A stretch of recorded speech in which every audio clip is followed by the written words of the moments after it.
Hey S&P family, welcome to the Altcoin update. So as usual, we're going to start off with XRP, okay?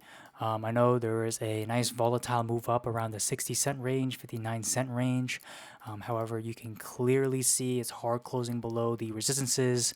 So starting off with the weekly time frame, we actually may have to move this a bit because there are some hard closing around those bodies. I think we'll keep it here for now. We'll keep it there for now because technically nothing has hard closed above it so far. But anyways, let's focus on the daily right now and have these daily levels marked out here. So we have this daily origin level, okay? And you can clearly see no matter what, guys, no matter what news or whatever hype or anything there is, this is the origin level, right? And you can see that it did attempt to break above it even after all these tests. However, it ended up hard closing below it, guys. And you can see this red candle is actually opening now. I mean, it's still open, so anything can happen. It just opened a few hours ago, but this initial candle hard closed below it. Okay, so that's why these origin levels are so important to mark. Okay, you can see here. Well, you mark it there. That's the incorrect one.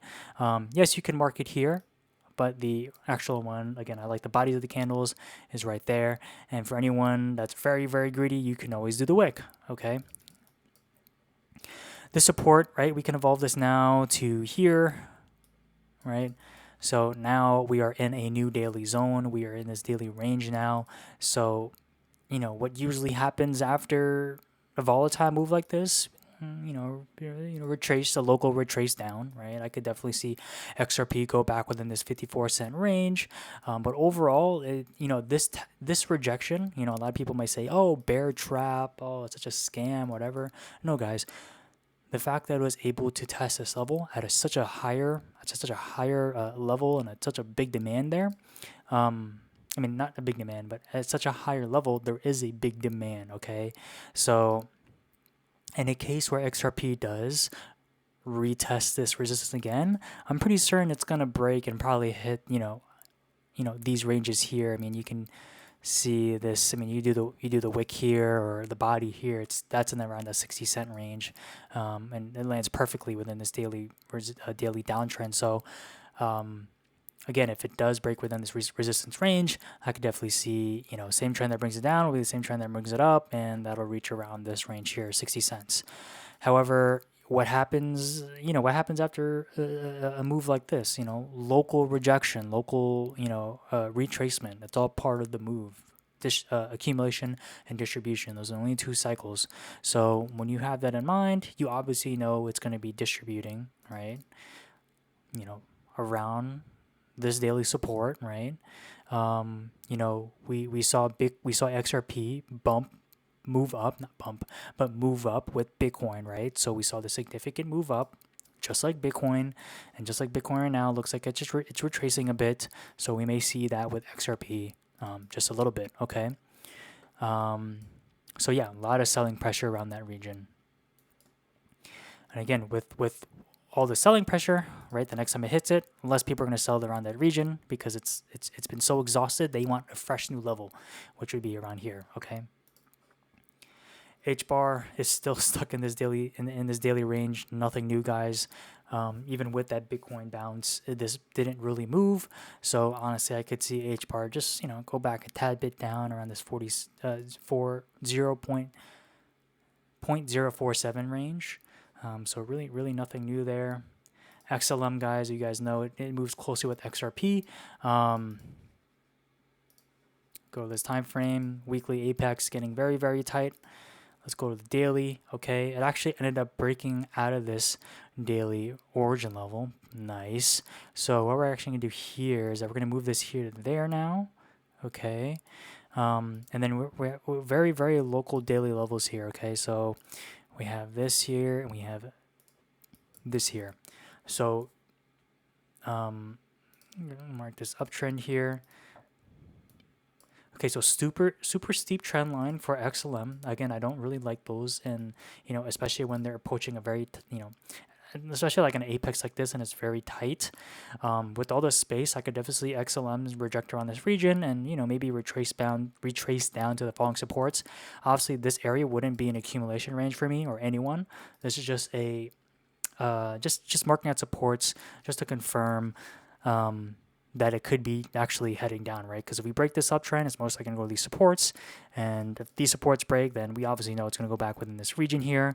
And even if it does go back in this region here, we still have all the space for this apex to fill accordingly, for it to re-enter an accumulation, and that's not happening until October.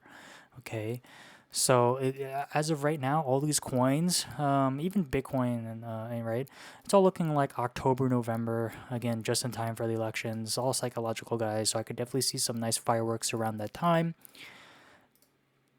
XDC, I think I'm gonna hold this off until we see some really nice price action, but I think this would be a nice move on the upside, right? If we see crypto, Bitcoin move up pretty hard, I think we'll definitely see XDC move up pretty hard as well. ICP honestly has shocked me. It's still holding this daily region here, right? Okay, we can clearly see that this region here, right? So it bounced out of the apex, moves up, resistance, and you can see the retrace back down here. We'll keep this daily range here. That's still valid. So, a lot of these altcoins, guys, they all moved up, broke out their local apexes. And now it's like, they're all going to retrace down locally, okay? So that was the local move. That was the play when Bitcoin dropped. That was the trade, okay? That was the trade as of right now, because with all these coins moving up locally, it's going to be followed by a retrace, a distribution, back into accumulation. It's just that when Bitcoin dropped, right, to that weekly support, that was a really big buy for a lot of these altcoins. And then, a lot of people are trading that, they're swing trading it, right? Nothing new on render. Okay, yeah, nothing around that range. Finally, track. Let's see what's going on with track. Okay, yeah, nothing new here as well. Let's just move this origin to around that point there. Okay, now it's in that daily region, much more accurate. That's the levels I really want. Yeah,